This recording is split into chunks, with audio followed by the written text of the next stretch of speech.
common pitfalls in sociocracy and how to avoid them. Or I could have also called it, what could possibly go wrong?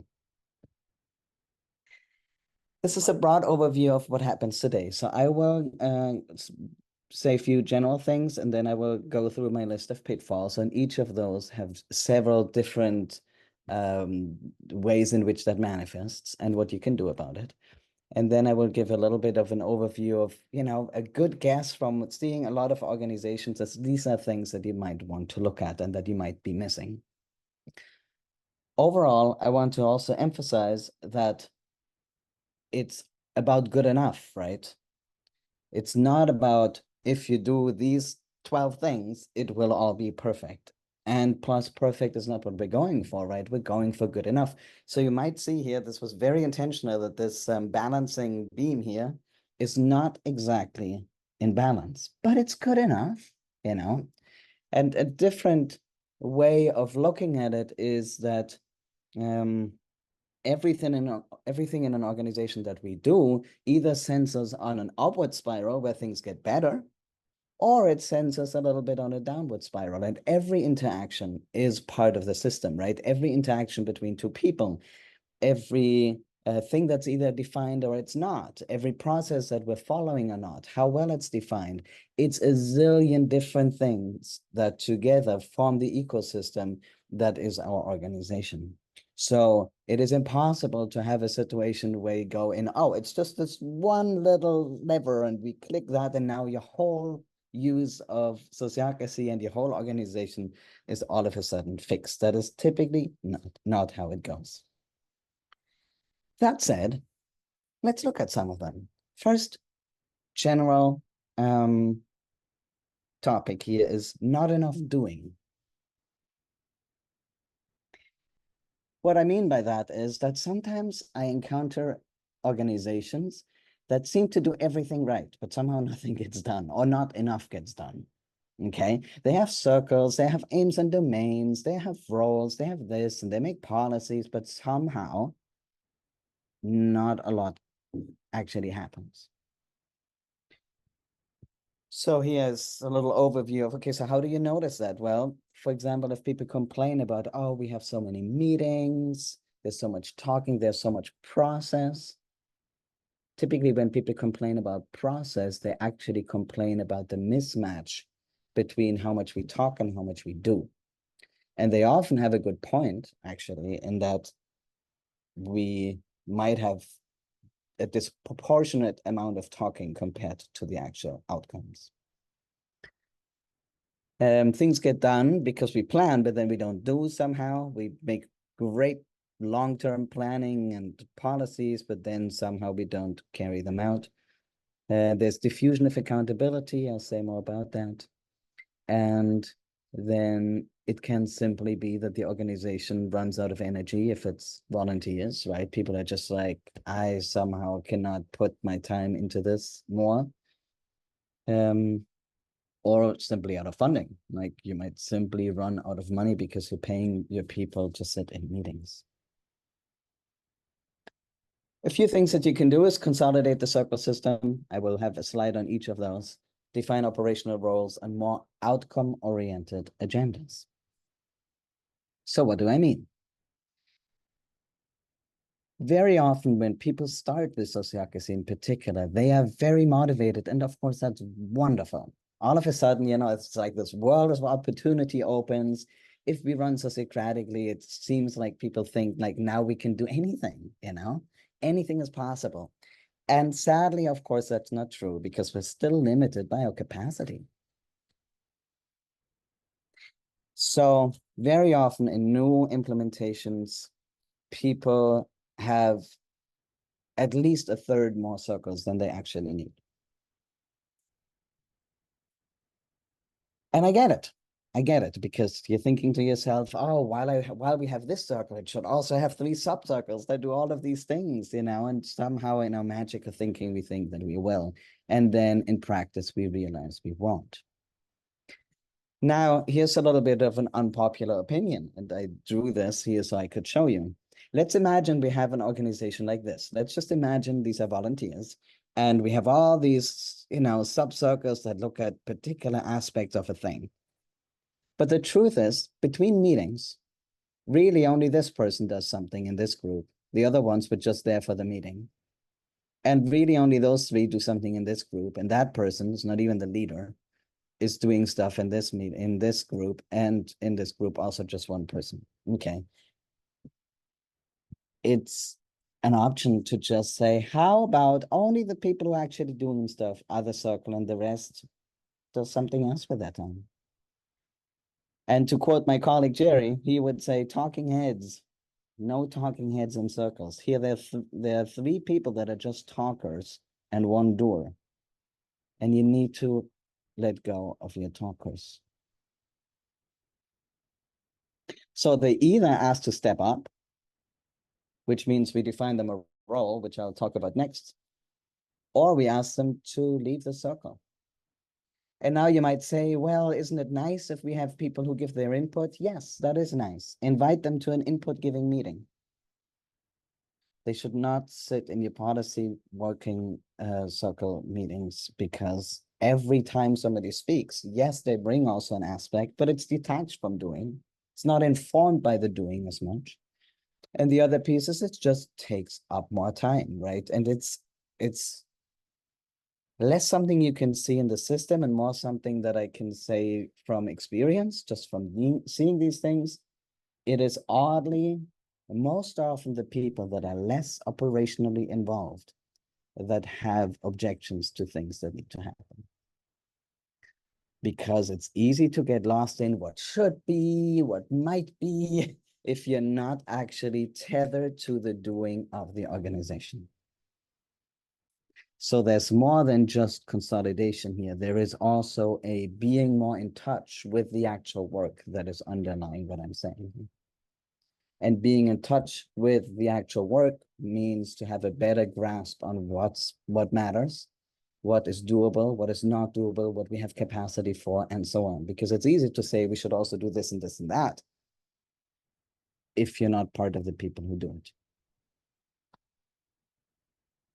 Now, if we decide that somebody might step up, often it is that they don't step up because they don't know what they could step into. Right? So somebody is showing up for the meeting and is very motivated, but somehow doesn't find a way to plug in operationally. And then a very useful thing is to say, hey, let's talk about a role that you can hold, right? And even if people are already doing things, operational roles and defining them is always a good idea and always a little underemphasized in sociocracy, the way I hear people talk about it. If you have a thing that needs doing on an ongoing basis, define the role with as much detail as makes sense and give it to somebody. And then we assume that the person just does things. Let me give you one example from my practical work. It's one of the operational roles that I hold in Sociocracy for All. If you order books through Sociocracy for All, I typically am involved in making sure it ends up on your doorstep. That is something that I spend at least 2 hours a week on. How often do we talk about it in a circle meeting? Maybe half an hour a year. Okay. So the ratio between doing and talking about it is pretty extreme, because basically we wrote my role description and I just take care of it. I'll tell you if there's a problem, otherwise I just do it. Okay. So now we've built in that counterbalance of upping the doing, because that we have now found a container for, which then also reduces the need for talking. Just imagine I had to talk about every book order with my circle. That would be absolutely insane. Okay. This one is a little bit more complex, and that's clearly in the to the advanced people among you camp. So let's talk about why we even have meetings. Try not to actually, maybe I'll even hide this from you so that you listen first. Why do we have meetings? Let's go back to the example that I just brought around book fulfillments, book order fulfillments. Ideally, everything is packaged and it is clear how everything works, right? Because you've built your policies, you've built your workflows, you set up your roles, and now everybody can just go do things. The system is defined enough so we can just go do things. If we had done this perfectly, even there would never be any reason to meet, right? Because the system is set up and now people just do. Now, that is, of course, not the case. We can't set it up perfectly because there will be gaps, there will be changes, there will be whatever else. So then we find something that we say, oh, actually, here's something that is not working about this particular thing. And now it's worth meeting. Because our workflows, our policies, and our roles have left us with gaps that need talking about. So we don't talk about all the brilliant things that we're doing. That's a little bit of reporting, but that's not the point. The point is we refine the systems so that people can go back to their work. Now, that means we also need to plan agendas accordingly. And people typically have this impulse of wanting to plan the agenda by saying, oh, let's just talk about all the things we're doing. But that's exactly the opposite of what you should do. The things you're doing are probably already working. You need to talk about the things that are not working. So that then after the meeting, once you've clarified it, people can go do work again. It is about doing work, not about talking. Now, what that means is if there is an issue, you put it on the agenda with the intention of solving the issue. I know that sounds absolutely obvious, and it's not how people behave. So ideally, then, we know the different steps of moving an issue from, oh, we found a problem, to now we have a solution and we can go back to working. And that cadence of different steps is what we describe also in Many Voices, One Song. This is exactly what's there. First, we understand the issue, then we figure out what we can do about it, we approve it, and go back to work. People often don't know which step they're in because they don't sit, like they don't stop to ask themselves that. If you know that you understand the issue and, like whatever, let's say we can't do fulfillment of book orders to Switzerland don't work, okay? Because Switzerland is really hard to send things to, by the way. Now, that's an issue. Okay, do we understand it enough? Like, does everybody in the circle understand it enough? If not, we need to talk about it. If we do all understand it, we graduate into the next step. Is there something we can do about it? Once we've figured something out, what we can do about it, we have a proposal. Now we can say yes or no to the proposal and refine it till it's ready. But just talking about book orders might have, book fulfillment and book orders to Switzerland could have just been that everybody now said what they like, whatever, oh, that's so sad. And oh, we could do this. Okay. But now there's no now what after this. And if we plan an agenda so that we're clear what we're playing for shared understanding, we're playing for a proposal, we're playing for a decision in that order, then we know how to get out of just talking into more doing. Now, all of this is very heavily interdependent with all the other things we need to know how to do. Like we need to know how to use a backlog of a meeting agenda so that we can escalate things to it, or we can kind of push things to a later date. We need to know how to write a proposal together. We need to know how we manage tasks between meetings. We need to know how to form helping circles, maybe to figure out a proposal, and so on. I'm just giving you the broad sweep. Ideally, for the next time you plan an agenda, you ask yourself, why are we even talking about this? Like, what's the benchmark we're trying to get to?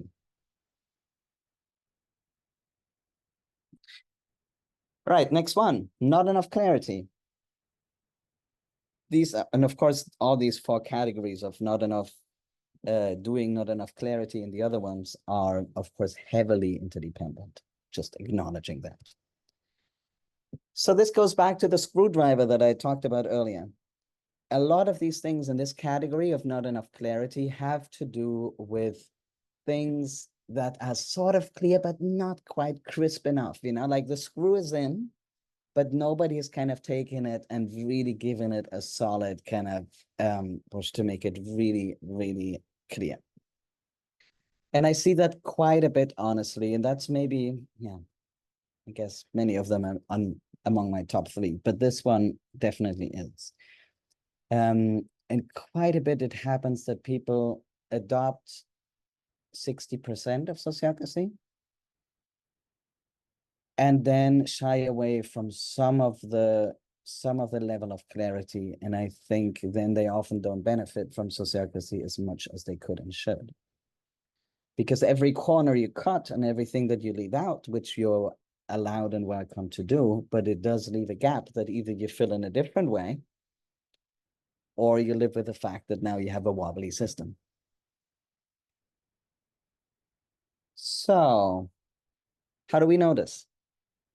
Sometimes it just means that we feel a little untethered, like, so untethered might not be a word everybody knows. It's like you're not kind of tied to the thing that you're doing in a solid way. Like there's this disorientation of like, wait, what are we doing? Who decides that? Like everything just seems a little kind of foggy. And then often what happens is that people kind of just wait. They just kind of wait till something falls from the sky, till clarity emerges. In my experience, clarity hardly emerges. You have to work for that a little bit. Not enough follow through because we thought we had made clear who does what, but then it wasn't clear enough, which means they didn't do it. Just inconsistency, unsettled issues, and we don't know where and how to address them. So I guess a wobbly system or like a not crisp enough system invites kind of just shrugging and not doing anything about it, right? When you're like, I don't know what to do about this, whatever, I'll just move on. And now there's a whole list of things we can do that are all kind of core sociocracy things. Finding your gaps, circle structure, clarifying what you're doing, who you're doing it, and what leadership looks like. So we go through all of those real quick. First one, find your policy gaps. A lot of issues in organizations are hot potatoes. Nobody wants to hold them for long, and we don't have a system to say, okay, hold on, this has been floating around for too long. We now need to decide who decides this. Policies that should be made and haven't been made typically express themselves as kind of like a little smoldering something, right? Like there's kind of something that keeps popping up, but everybody just ignores it. For example, a classic would be if we say that people are overstretched. You know, it gets mentioned every meeting, but nobody says, okay, hold on, where does that belong? Or if we say, if like pay policies are often a big one, that are just kind of this ongoing slight discontent and nobody wants to touch it. So the sociocratic solution here is if you find something that doesn't seem to live anywhere and needs to be addressed, then either you go to the circle where it belongs, or you go to the general circle and say, hey, I found an item that nobody needs, like seems to want. And then they have to figure it out. The general circle is the last stop for anything that doesn't have a place. This is a very similar issue, less about policies and more about domains. And the question is basically the same. Like, what can't we currently decide because it doesn't have a place to decide it? Is your circle structure really covering all the different things? And people do funny things there, you know? I mean, sometimes, for example, like I've come across a circle structure where it was not defined who makes the budget decisions. That is a major oversight. I've seen implementations where it was unclear who decides about pay. It just kind of was the way it was before. If it doesn't have a place, that means nobody can change it.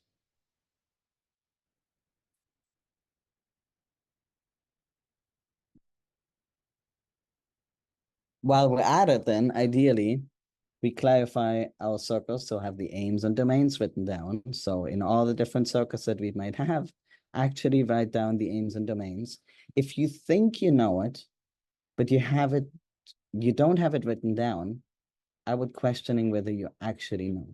Because writing, we all know this, right? You think you know something, and once you write it down, you're like, wait, what? And like, wait, where is that? Why is that in two places? Why do they think that they don't think that don't have that, and so on? It's just writing things down, and it's a really good exercise. This is a little bit of a classic story because I tell it a lot. But here's just a little example for those of you who don't know what I'm talking about. So this is from this is a story that was told to me by a bakery that runs Sociocratically, and what they had was the system of some people bake the things that are being sold, and some people sell the things that are being sold. Those are two different circles. I think they called it front desk or desk circle, maybe. And then baking or whatever, pastry circle, right? And they constantly had this little tension going about who takes the things that have gone out of date out of the fridge, like in the, you know how bakeries have these like cool spaces of like displays, and then you could take something out there, right? But then if it's out of date, who takes it out? And the people that worked on at the desk were absolutely sure that it was Pastry Circle's domain, and Pastry Circle was absolutely sure they had done their job as soon as they had delivered it there. So that's one of the things of taking things out of the fridge is not the first thing you think about when you define domains. But over time, you see that you need to go to that level of detail. Only write down those details if they're not obvious. Otherwise, you're going to write 100 things. But over time, we notice where we have this little, wait, I thought you were doing this moments. And sadly, people respond to these things with anger or annoyance more than with curiosity. If it were curiosity, they would ask, huh, that's funny. I'm curious why they think that we do that. Right? Instead, we go, see, they never pick up after themselves. You get the idea. Okay. Oh, wait. And then while we're at it, it would also be great to see if you have your terms defined. Like, how long is somebody leader for? Because if you don't have that on a term, that means you're likely not going to review it, which means you likely drop feedback and changes that could be happening. And also, ideally, those aims, domains, and roles are publicly visible, like public at least to your organization, to your members. Because if I see that somebody holds a particular role, I can contact that person directly, right? It's kind of the directory of the organization, so you know where to go. Then define membership. We want to know, every circle should know, who its members are at any given moment.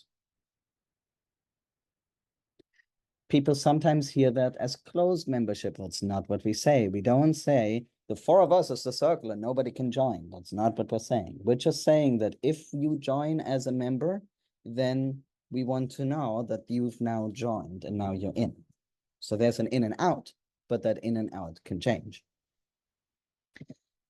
And this little comment here, every exception waters down our system a little bit. It's just because it makes the system kind of sluggish, right? Because let's say this person is half in and half out, okay? Now, these four people don't know, do we now run after that person or not? Have they said yes? Have they been informed? Did they say yes to the new facilitator? It just kind of adds more wondering and kind of more in limbo to everybody's minds. And that person then potentially comes in and throws a monkey wrench into the system, right? Like I know of a circle where somebody didn't show up for, I think they told me 10 months, and then came to the circle meeting and objected to something that they had been planning for months. That is not fun. Of course, they completely lacked context for it, right? They just kind of saw the proposal and were like, what? No, you know? So that's like sand in the gears all the time. Okay, next one. Governance agreement. Crispness around that. You can see examples for governance agreements on this page. We have like templates, and we're even improving those. So that's there's more to come there. But the basic thing is, please, although it's very flattering, don't write, we use sociocracy as described in Many Voices, One Song. That's very, very nice. And it's not enough specificity. That's a long book, and it gives option A and B and C sometimes, but you need to know which option you have. And some of the things are simply not in there, but you need policies around it. Like, for example, I added this here, decision-making when a member is absent. When a circle member is absent from a consent decision, then what? You need to define those things. Whenever you don't have them defined, you open your door a little bit to more issues. Okay, so I hope I can motivate. I'm guessing half of the people here in sociocratic organizations that don't have a governance agreement. It's my guess. Please make one, please.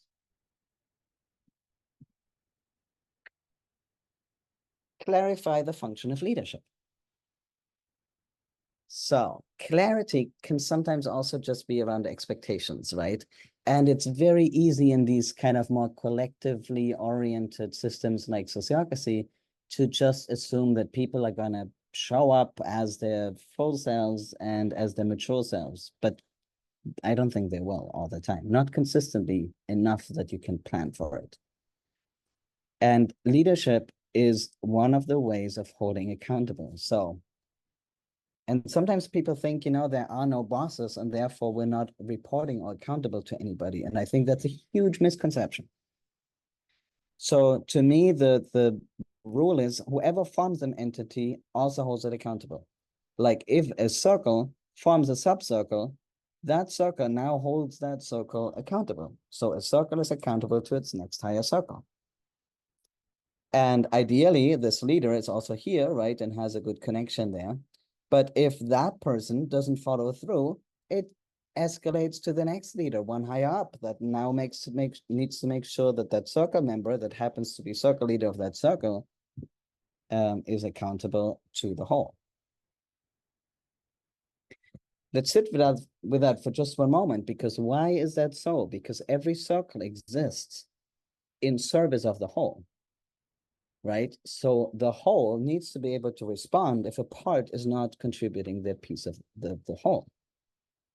If, for example, an organization is doing everything perfectly, but marketing decided that they are not having a good week and they're just going to take a month off, that's just not in alignment with the whole. I mean, of course, they could talk about it and make a plan, but I mean, just generally, we can't just assume that people always have on their radar what the whole is needing. And that's why we have next higher circles that are helping us hold that next higher piece, and then the next higher piece up to the general and the mission circle.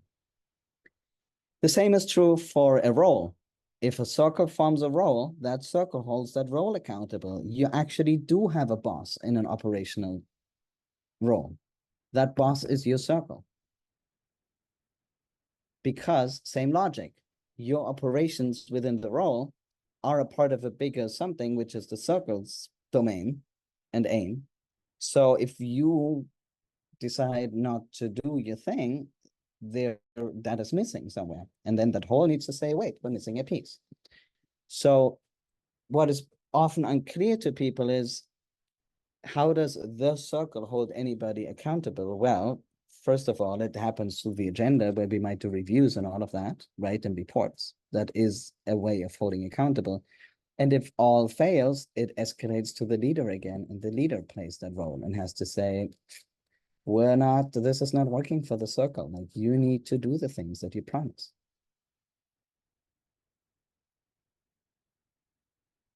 Again, there's a lot of misconceptions, and I think it's a good idea to, of course, have performance reviews, but also just ask that question of, okay, so how do you want me to lead so you can do your part?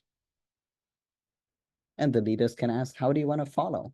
so that I can do what I'm supposed to do? It's a lot of interesting questions to be had there. There's interesting conversations, I mean. Okay, we're going towards the end. Well, like, yeah, I guess 2/3 through, maybe something like that, just to pace. Not enough training is fairly easy, fairly obvious. People are like, how do we notice?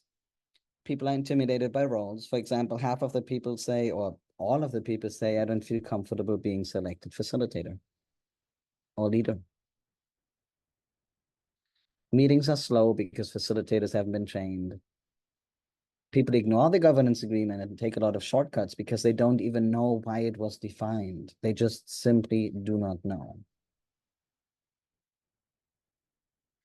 I'll talk about two things, the obvious of getting trained, and then including governance training and onboarding. But first, before I go there, I want to say there's a little bit of an unresolved issue for me here, where I don't quite know what to do.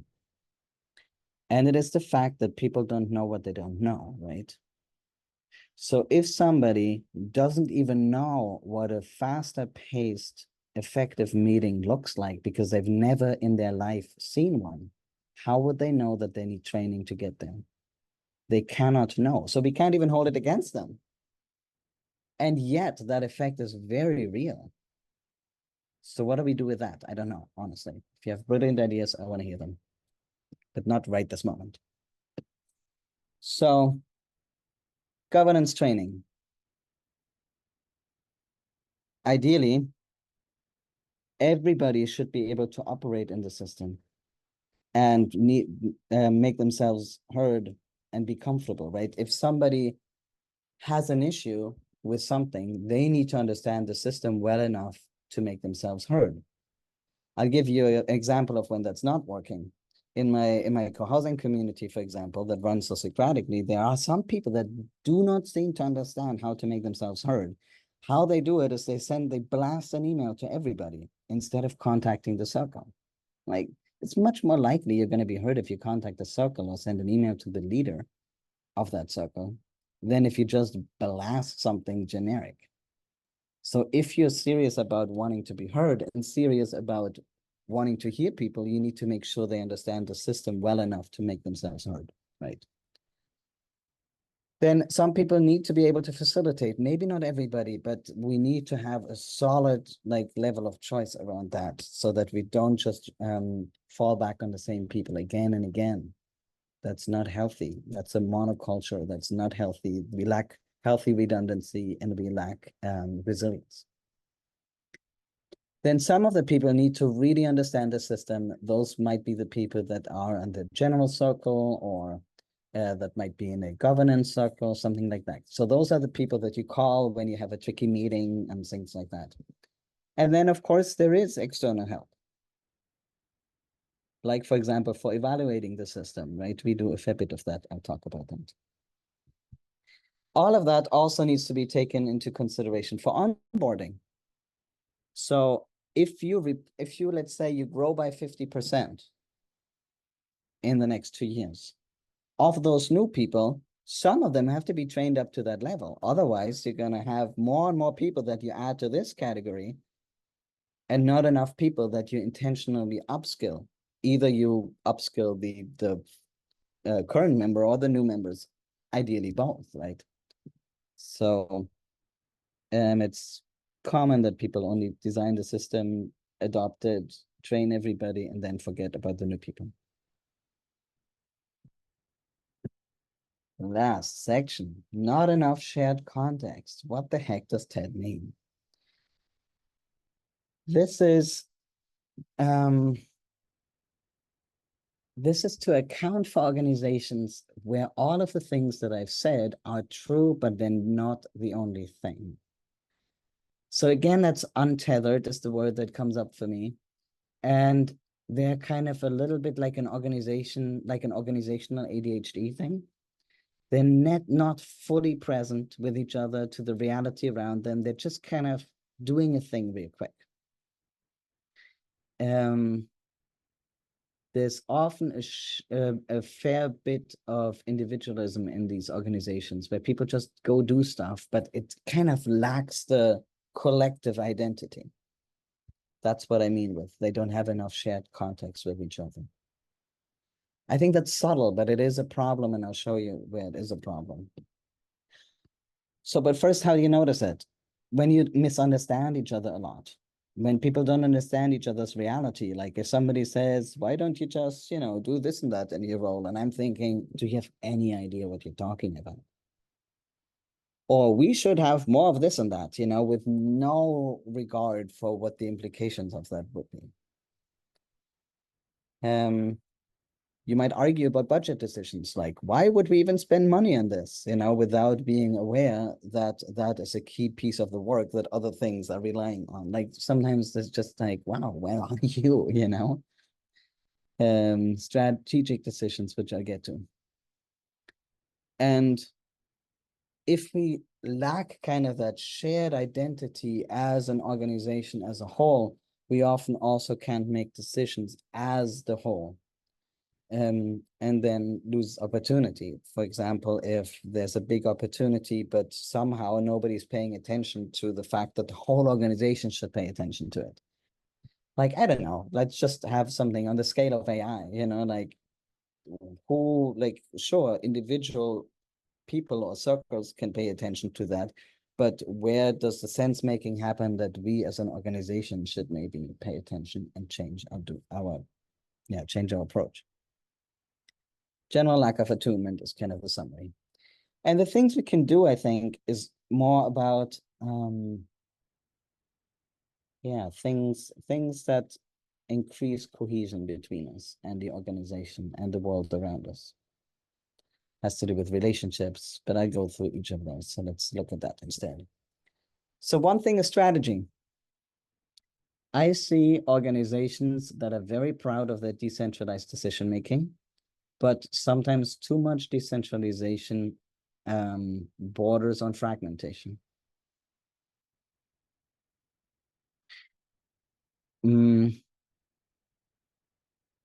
So that goes back to like, okay, so each of those are doing things, that's great, but then what's the bigger thing? Like what's the bigger journey that we're all on together? And you might wonder why I drew this, and that was just to tell you that, strategy is not just one thing. So it's not just one overarching strategy, but basically they, like the general circle, would engage in strategy conversations about general circle matters of that level of paying attention. But then they would also have conversations here. Like there's also strategy in this area, right? There's also strategy just in the circle. Like strategy kind of nests ideally. So all of those need to have conversations about their different levels. So this is not linking. This is kind of conversations that need to happen, and some of them more often than others. The comparison, no, I'm going to run out of time soon. Okay. But the comparison that I can come up with is if you learn how to swim, right? We all learn how to do the arms, and then we learn how to do the legs, but only if we click into place how it works together, like almost on a gestalt level, do we understand how to swim. So all of these are doing their parts, but what's the conversation, like the through line through all of those things that makes it into coherence, something with a certain cadence and rhythm to it? That's what I'm talking about. And sometimes that is lacking because we're so proud that we're doing 100 different things in 100 different places. Where I go, okay, but what's the togetherness of it? That is subtle and typically only in bigger and longer running organizations that you would feel that. This one, taking some hints from ProSocial, the Ostrom design principles here, which is basically a diagnostic tool, or gives us some information about what the things are that an organization needs to be good at or needs to have in place in order to be sustainable long term. And I made the things like more transparent here, so softer, more faded, when they were covered by sociocracy, like decision making, check, we have that. We also have ideally some accountability, we know our shared aim. But then the darker ones are the ones that we can forget we also need. Like we need to talk about what equitable distribution of contributions and benefits is, like, for example, in pay or in protecting volunteers from burning out. Conflict resolution, making sure you're not always just on your own, but also look around you a little bit as an organization. What about other groups? Like, do we collaborate where we could and should? Like, do we have enough fresh information and ideas coming into the organization? So there's stuff there that we can use. We can look outside of sociocracy as well, ourselves, in these diagnostics, right? The other one is relationships that falls in here, right? If we have very little psychological safety, then our sociocratic system can be perfect. Like we have all the role descriptions, we follow, we have a perfect backlog where like all the aims are defined, governance agreement, everything is perfect, but people don't dare to speak up.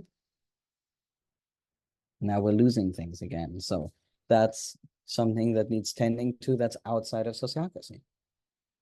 Sure, there's some connection to sociocracy with rounds and things like that, but ultimately, if that's where things are lacking, don't rewrite your aims, but tend to relationships.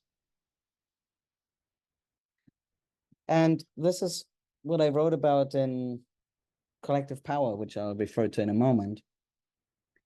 In a way, the way one can look at it is every organization kind of rests on several pillars. Some of that is trust and relationships, principles and values, like how aligned are you in your thinking and your worldview, structures and processes, that's governance, and then skills and experience, like how good are you at changing something, at improvising, piecing things together, innovating what you haven't figured out yet, and so on. So all of those four, we need some of, so that we reach a level of good enough. Because remember, I'm not talking about perfect in organizations. I'm just talking about good enough so we can operate well. And there are different ways of going about it. For example, you could have an organization that has, kind of average alignment around principle and values and average trust and relationship and average skills, but they're really good at governance. And that is bringing them kind of into the good enough category. If they don't have that, they might be not quite good enough and things don't quite gel together. And then different pieces of the organization are suffering. We could also have the same organization that is kind of average on everything, but be really, really tight with each other. That works too. The one thing I want to point out is that even if that's all perfect, we cannot replace governance. And a thing that I've said a few times that seems to click with people is you can't outlove your lack of governance. You cannot have an organization just based on green. You need all of them to some extent. But as a diagnostic, you could think about, well, where are we lacking? Which is the very small building block that should be bigger? Because it might be governance, but governance is not everything. Like you also can't have an organization that's just light blue, right? That would not gel.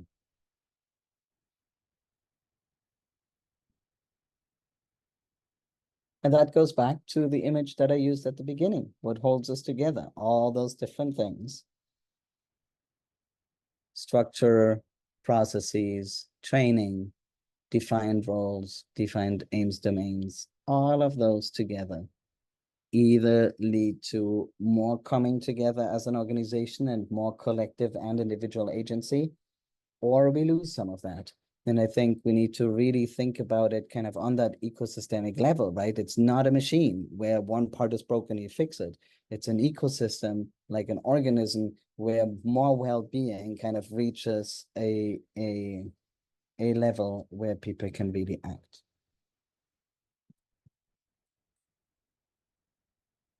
Now, what I hope and I assume that you've been doing that all along is in your minds, ask yourself about all of the things that I said. Do we have that? Do we have that? Are we good enough? Oh, I think I have that one. Like, oh no, that one we might have to do some work. So I hope that you're all walking away with either the conviction that your organization is great. That's wonderful. Or with two or three things where you're like, oh, yeah, that is a screw we could tighten. Right? As I said, it's not going to be the same thing for everybody. And I was assuming that if I mentioned 40 things, some of them are for you and some of them are not. So just as a summary of the things that are most common to miss are these. Operational roles, I've already said that. Often underemphasized. Performance reviews.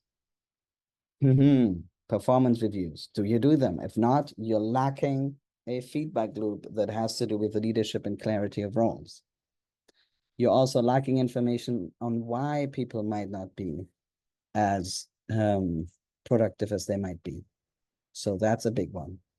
Governance agreement, I've said my piece on that. Conflict resolution, you need something. And that is adjacent to, but separate from governance for me. And then up to the task salary and budgeting system that goes again to the fairness, or what was that? Fair distribution of whatever pro-social calls it. I should know this and I don't. Equitable distribution of contribution and benefits. So that if that is not in place, it's going to strain the system unnecessarily. If you have no idea where to start, and also if you just want to play with it, I put that link into the chat. It's our health check that we use. That just gives you a broad overview of what kind of systems are not in place. And it also gives you a hint on what kind of, like, what are the 30 questions we would ask to get an overview of an organization.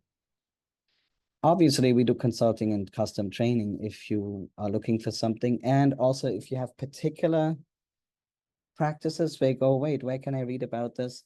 You can ask me, but first, please look in Many Voices, One Song, because many of those things are written there. And also a little info that Many Voices, One Song is translated into a bunch of languages. I thought I'd mention that here, like French is brand new, and German hardly anybody knows about. If you're interested in more the deeper patterns of how do these different underlying patterns affect the overall system, that's what I nerded out on in Collective Power that just came out last year, about a year ago. And the things that I'm thinking about now have more to do with the building shared context, like the last piece that I talked about, the last big heading. And that's the stuff I'm thinking about here in what I call Wiser Organizations, which is not a SOFA thing, but a TED project. I'm also putting my writing on LinkedIn. That's kind of, I committed to having one place of writing about it. So this kind of the blog or the page, and then this the ongoing writing.